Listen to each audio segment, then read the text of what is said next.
Mr. Secretary General, Mr. President, world leaders, and distinguished delegates, welcome to New York. It is a profound honor to stand here in my home city as a representative of the American people to address the people of the world. As millions of our citizens continue to suffer the effects of the devastating hurricanes that have struck our country, I want to begin by expressing my appreciation to every leader in this room who has offered assistance and aid. The American people are strong and resilient, and they will emerge from these hardships more determined than ever before. Fortunately, the United States has done very well since Election Day last November 8th. The stock market is at an all-time high, a record. Unemployment is at its lowest level in 16 years, and because of our regulatory and other reforms, we have more people working in the United States today than ever before. Companies are moving back, creating job growth the likes of which our country has not seen in a very long time. And it has just been announced that we will be spending almost $700 billion on our military and defense. Our military will soon be the strongest it has ever been. For more than 70 years, in times of war and peace, the leaders of nations, movements, and religions have stood before this assembly.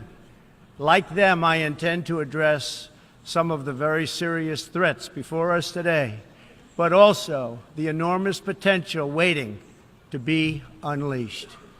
We live in a time of extraordinary opportunity.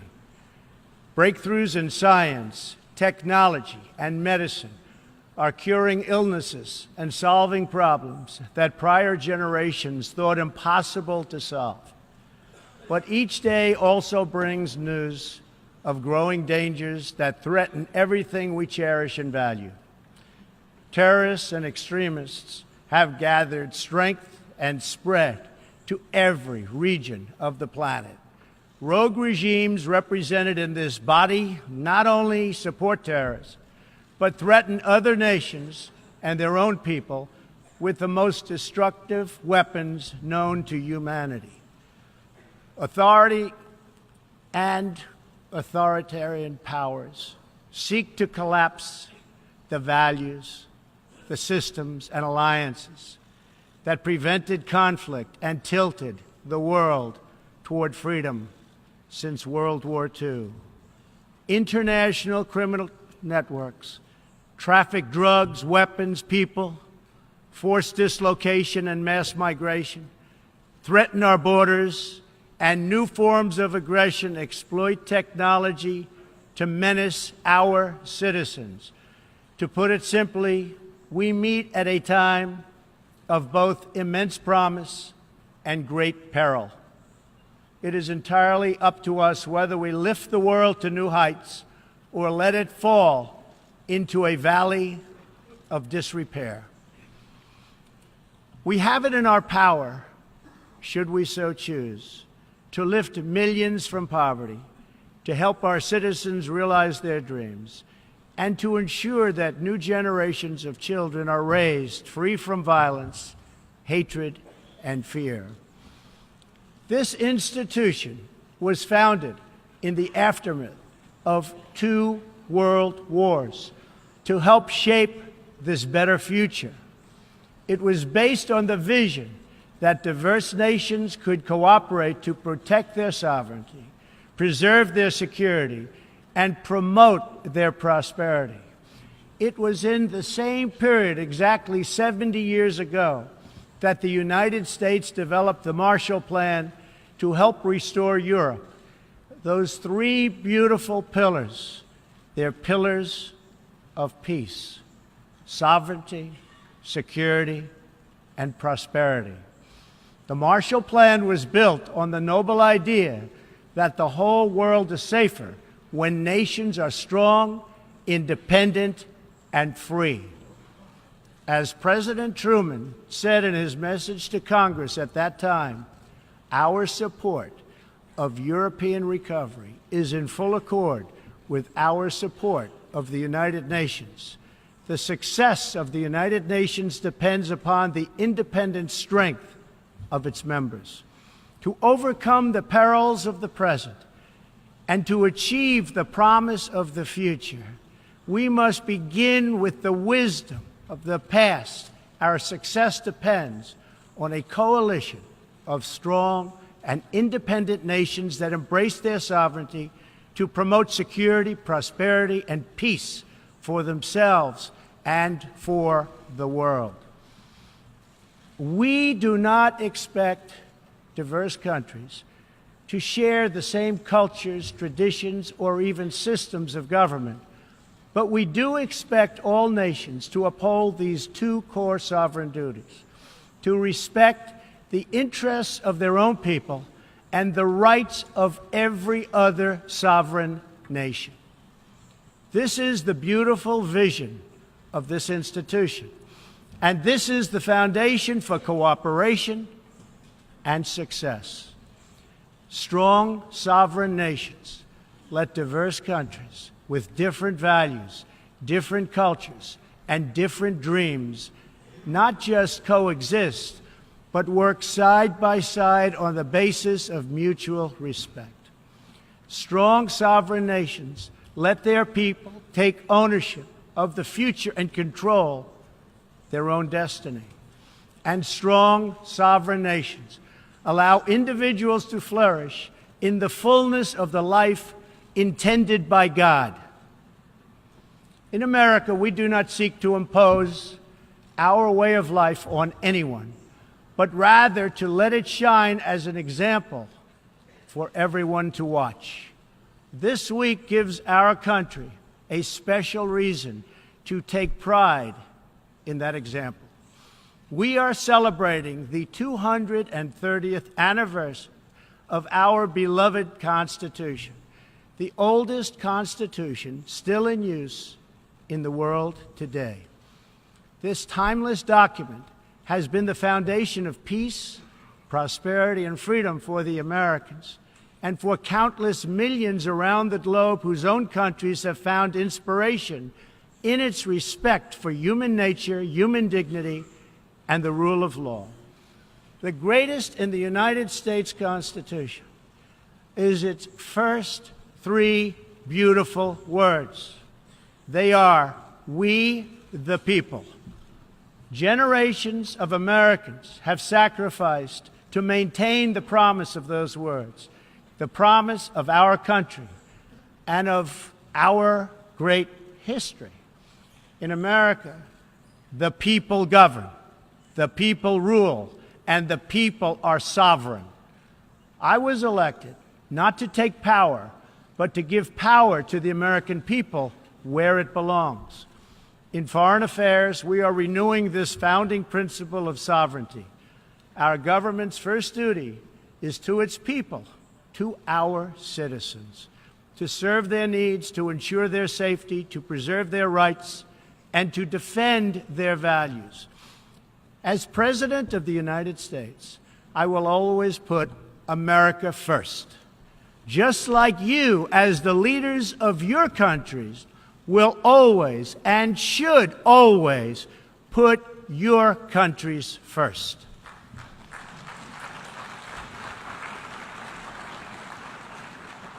All responsible leaders have an obligation to serve their own citizens, and the nation-state remains the best vehicle for elevating the human condition. But making a better life for our people also requires us to work together in close harmony and unity to create a more safe and peaceful future for all people. The United States will forever be a great friend to the world, and especially to its allies. But we can no longer be taken advantage of or enter into a one-sided deal where the United States gets nothing in return. As long as I hold this office, I will defend America's interests above all else, but in fulfilling our obligations to our own nations, we also realize that it's in everyone's interest to seek a future where all nations can be sovereign, prosperous, and secure. America does more than speak for the values expressed in the United Nations Charter. Our citizens have paid the ultimate price to defend our freedom and the freedom of many nations represented in this great hall. America's devotion is measured on the battlefields where our young men and women have fought and sacrificed alongside of our allies. From the beaches of Europe to the deserts of the Middle East to the jungles of Asia. It is an eternal credit to the American character that even after we and our allies emerged victorious from the bloodiest war in history, we did not seek territorial expansion or attempt to oppose and impose our way of life on others. Instead, we helped build institutions such as this one to defend the sovereignty, security, and prosperity for all. For the diverse nations of the world, this is our hope. We want harmony and friendship, not conflict and strife. We are guided by outcomes, not ideology. We have a policy of principled realism rooted in shared goals, interests, and values. That realism forces us to confront a question facing every leader and nation in this room. It is a question we cannot escape or avoid. We will slide down the path of complacency, numb to the challenges, threats, and even wars that we face. Or do we have enough strength and pride to confront those dangers today so that our citizens can enjoy peace and prosperity tomorrow? If we desire to lift up our citizens, if we aspire to the approval of history, then we must fulfill our sovereign duties to the people we faithfully represent. We must protect our nations, their interests, and their futures. We must reject threats to sovereignty from the Ukraine to the South China Sea. We must uphold respect for law, respect for borders, and respect for culture, and the peaceful engagement these allow. And just as the founders of this body intended, we must work together and confront together those who threaten us with chaos, turmoil, and terror. The scourge of our planet today is a small group of rogue regimes that violate every principle on which the United Nations is based. They respect neither their own citizens nor the sovereign rights of their countries. If the righteous many do not confront the wicked few, then evil will triumph. When decent people and nations become bystanders to history, the forces of destruction only gather power and strength. No one has shown more contempt for other nations and for the well-being of their own people than the depraved regime in North Korea. It is responsible for the starvation deaths of millions of North Koreans and for the imprisonment, torture, killing, and oppression of countless more. We were all witness to the regime's deadly abuse when an innocent American college student, Otto Warmbier, was returned to America only to die a few days later. We saw it in the assassination of the dictator's brother using banned nerve agents in an international airport. We know it kidnapped a sweet 13-year-old Japanese girl from a beach in her own country to enslave her as a language tutor for North Korea's spies. If this is not twisted enough, now North Korea's reckless pursuit of nuclear weapons and ballistic missiles threatens the entire world with unthinkable loss of human life. It is an outrage that some nations would not only trade with such a regime, but would arm, supply, and financially support a country that imperils the world with nuclear conflict. No nation on earth has an interest in seeing this band of criminals arm itself with nuclear weapons and missiles. The United States has great strength and patience, but if it is forced to defend itself or its allies, we will have no choice but to totally destroy North Korea. Rocket Man is on a suicide mission for himself and for his regime. The United States is ready, willing, and able, but hopefully this will not be necessary. That's what the United Nations is all about. That's what the United Nations is for. Let's see how they do. It is time for North Korea to realize that the denuclearization is its only acceptable future. The United Nations Security Council recently held 2 unanimous 15-0 votes adopting hard-hitting resolutions against North Korea, and I want to thank China and Russia for joining the vote to impose sanctions along with all of the other members of the Security Council. Thank you to all involved. But we must do much more. It is time for all nations to work together to isolate the Kim regime until it ceases its hostile behavior. We face this decision not only in North Korea. It is far past time for the nations of the world to confront another reckless regime, one that speaks openly of mass murder, vowing death to America, destruction to Israel, and ruin for many leaders and nations in this room. The Iranian government masks a corrupt dictatorship behind the false guise of a democracy. It has turned a wealthy country with a rich history and culture into an economically depleted rogue state whose chief exports are violence, bloodshed, and chaos. The longest suffering victims of Iran's leaders are, in fact, its own people.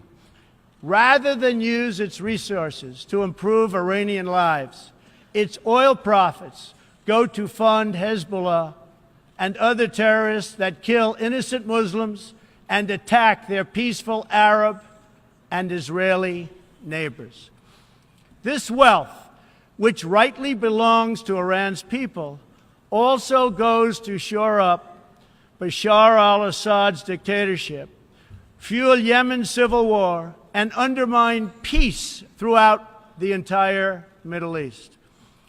We cannot let a murderous regime continue these destabilizing activities while building dangerous missiles, and we cannot abide by an agreement if it provides cover for the eventual construction of a nuclear program.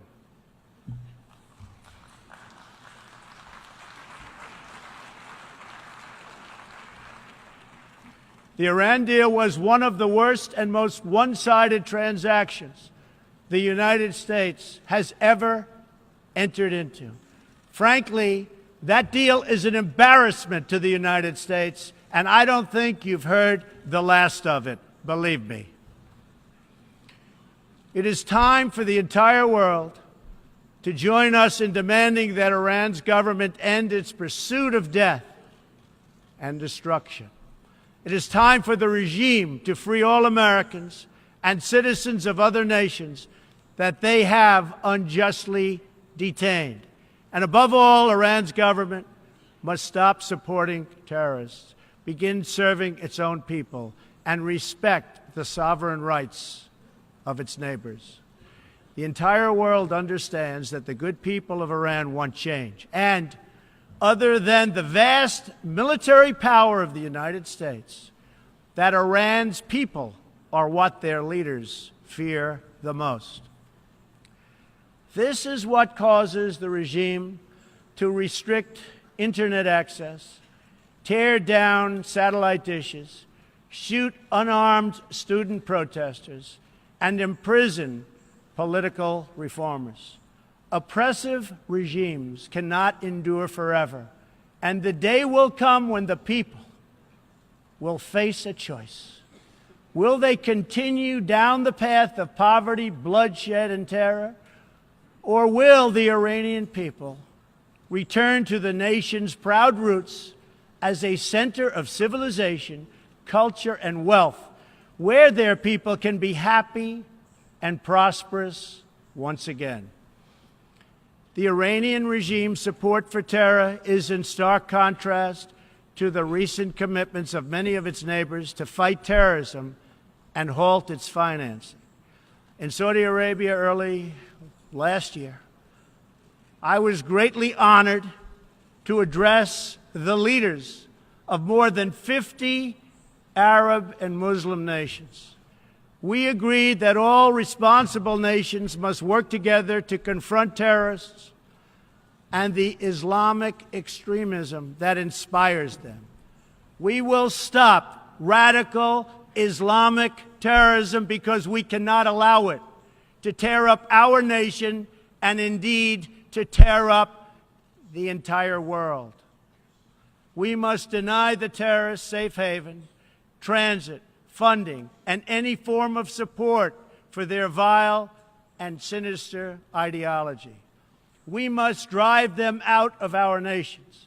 It is time to expose and hold responsible those countries who support and finance terror groups like Al-Qaeda, Hezbollah, the Taliban, and others that slaughter innocent people. The United States and our allies are working together throughout the Middle East to crush the loser terrorists and stop the reemergence of safe havens they use to launch attacks on all of our people. Last month, I announced a new strategy for victory in the fight against this evil in Afghanistan. From now on, our security interests will dictate the length and scope of military operations, not arbitrary benchmarks and timetables set up by politicians. I have also totally changed the rules of engagement in our fight against the Taliban and other terrorist groups. In Syria and Iraq, we have made big gains toward lasting defeat of ISIS. In fact, our country has achieved more against ISIS in the last 8 months than it has in many, many years combined. We seek the de-escalation of the Syrian conflict and a political solution that honors the will of the Syrian people. The actions of the criminal regime of Bashar al-Assad, including the use of chemical weapons against his own citizens, even innocent children, shock the conscience of every decent person. No society can be safe if banned chemical weapons are allowed to spread.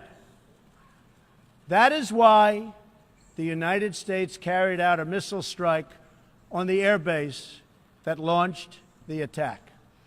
We appreciate the efforts of the United Nations agencies that are providing vital humanitarian assistance in areas liberated from ISIS, and we especially thank Jordan, Turkey, and Lebanon for their role in hosting refugees from the Syrian conflict. The United States is a compassionate nation and has spent billions and billions of dollars in helping to support this effort. We seek an approach to refugee resettlement that is designed to help these horribly treated people and which enables their eventual return to their home countries to be part of the rebuilding process. For the cost of resettling one refugee in the United States, we can assist more than 10 in their home region. Out of the goodness of our hearts, we offer financial assistance to hosting countries in the region, and we support recent agreements of the G20 nations that will seek to host refugees as close to their home countries as possible. This is the safe, responsible, and humanitarian approach. For decades, the United States has dealt with migration challenges here in the Western Hemisphere.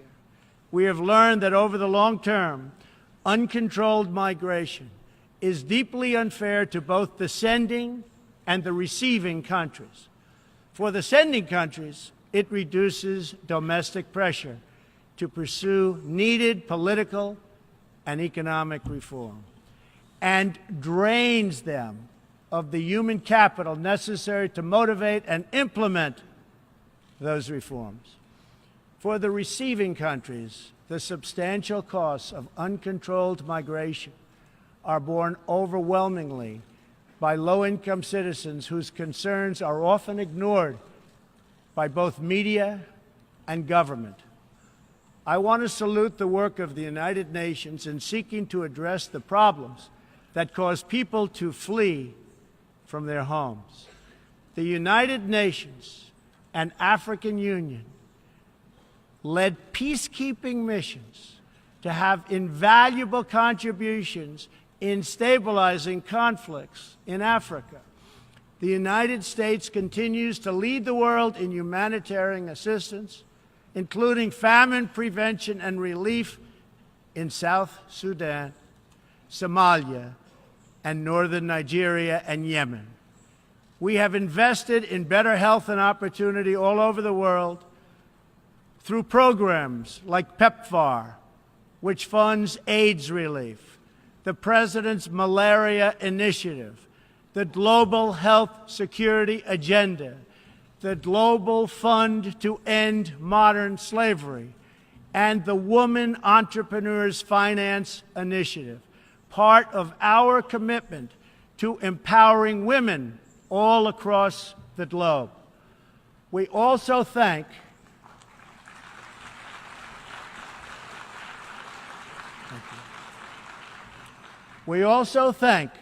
the Secretary General for recognizing that the United Nations must reform if it is to be an effective partner in confronting threats to sovereignty, security, and prosperity. Too often, the focus of this organization has not been on results, but on bureaucracy and process. In some cases, states that seek to subvert this institution's noble aims have hijacked the very systems that are supposed to advance them. For example, it is a massive source of embarrassment to the United Nations that some governments with egregious human rights records sit on the UN Human Rights Council. The United States is one out of 193 countries in the United Nations, and yet we pay 22% of the entire budget and more. In fact, we pay far more than anybody realizes. The United States bears an unfair cost burden, but to be fair, if it could actually accomplish all of its stated goals, especially the goal of peace, this investment would easily be well worth it. Major portions of the world are in conflict, and some, in fact, are going to hell. But the powerful people in this room, under the guidance and auspices of the United Nations, can solve many of these vicious and complex problems. The American people hope that one day soon the United Nations can be a much more accountable and effective advocate for human dignity and freedom around the world. In the meantime, we believe that no nation should have to bear a disproportionate share of the burden, militarily or financially.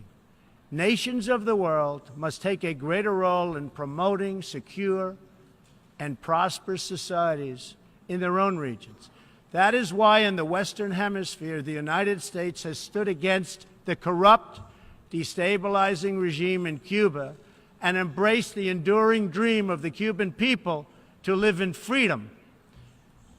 My administration recently announced that we will not lift sanctions on the Cuban government until it makes fundamental reforms. We have also imposed tough, calibrated sanctions on the socialist Maduro regime in Venezuela, which has brought a once thriving nation to the brink of total collapse. The socialist dictatorship of Nicolas Maduro has inflicted terrible pain and suffering on the good people of that country. This corrupt regime destroyed a prosperous nation by imposing a failed ideology that has produced poverty and misery everywhere it has been tried.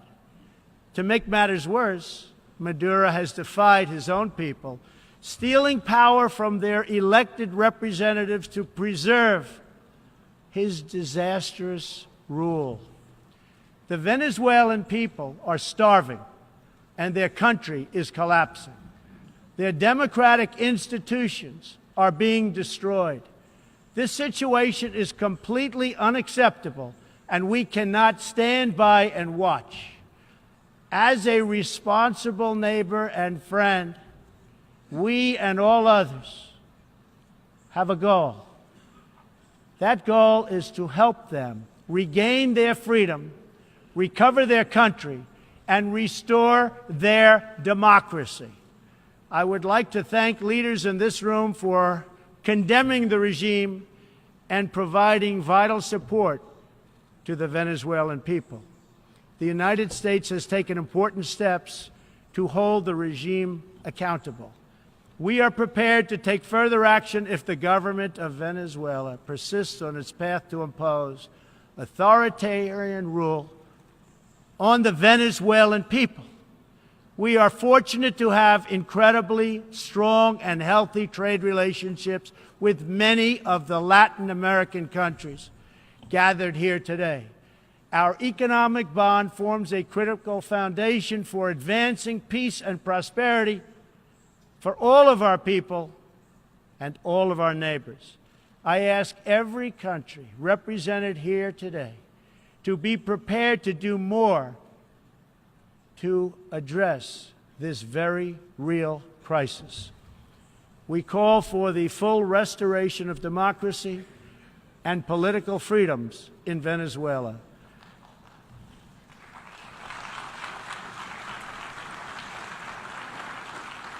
The problem in Venezuela is not that socialism has been poorly implemented, but that socialism has been faithfully implemented.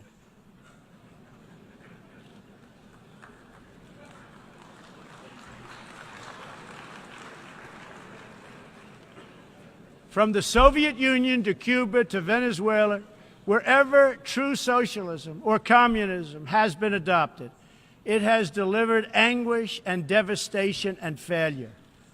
Those who preach the tenets of these discredited ideologies only contribute to the continued suffering of the people who live under these cruel systems.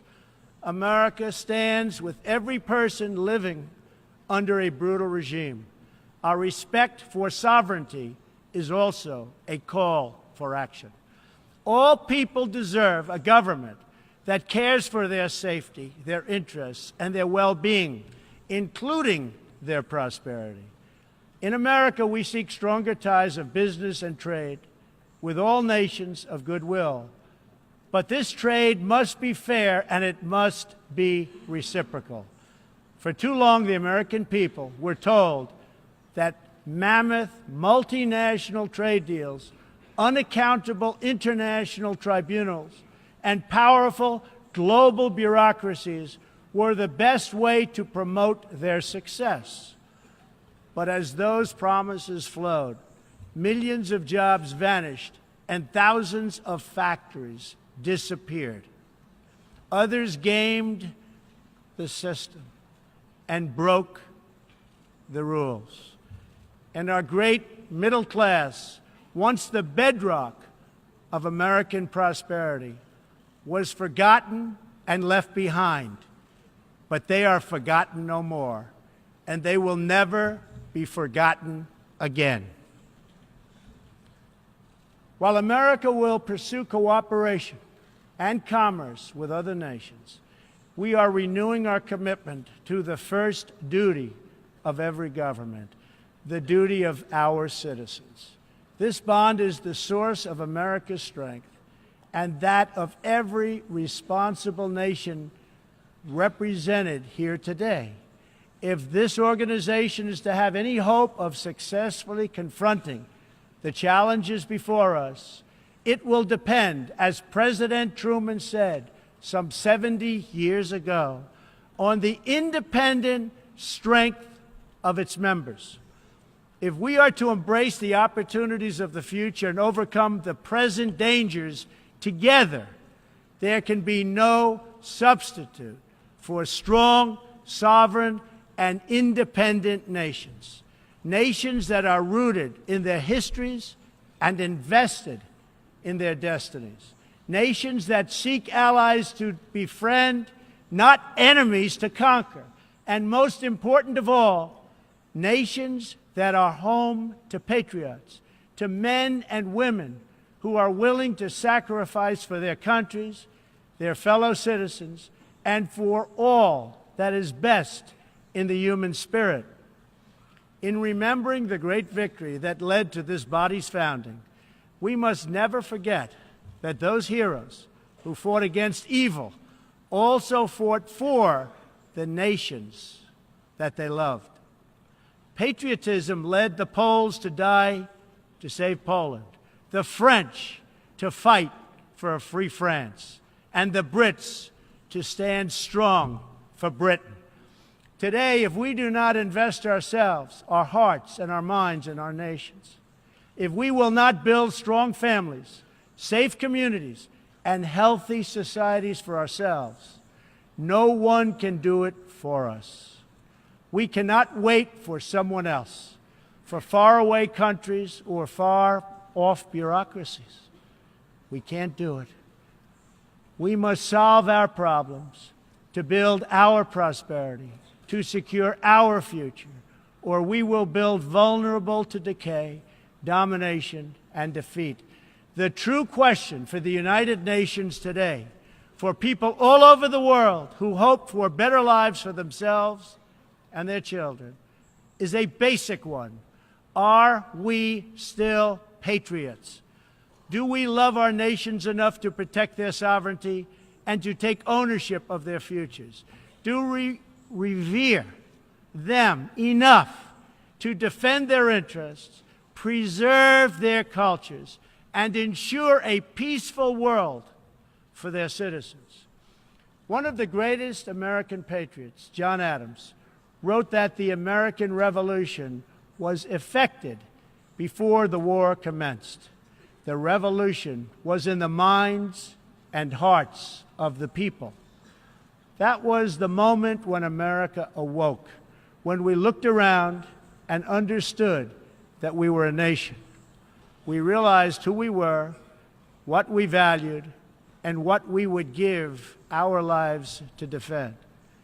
From its very first moments, the American story is the story of what is possible when people take ownership of their future. The United States of America has been among the greatest forces for good in the history of the world, and the greatest defenders of sovereignty, security, and prosperity for all. Now we are calling for a great reawakening of nations, for the revival of their spirits, their pride, their people, and their patriotism. History is asking us whether we are up to the task. Our answer will be a renewal of will, a rediscovery of resolve, and a rebirth of devotion we need to defeat the enemies of humanity and unlock the potential of life itself. Our hope is a word and world of proud, independent nations that embrace their duties, seek friendship, respect others, and make common cause in the greatest shared interest of all, a future of dignity and peace for the people of this wonderful earth. This is the true vision of the United Nations, the ancient wish of every people, and the deepest yearning that lives inside every sacred soul. So let this be our mission, and let this be our message to the world. We will fight together, sacrifice together, and stand together for peace, for freedom, for justice, for family, for humanity, and for the Almighty God who made us all. Thank you. God bless you. God bless the nations of the world, and God bless the United States of America. Thank you very much.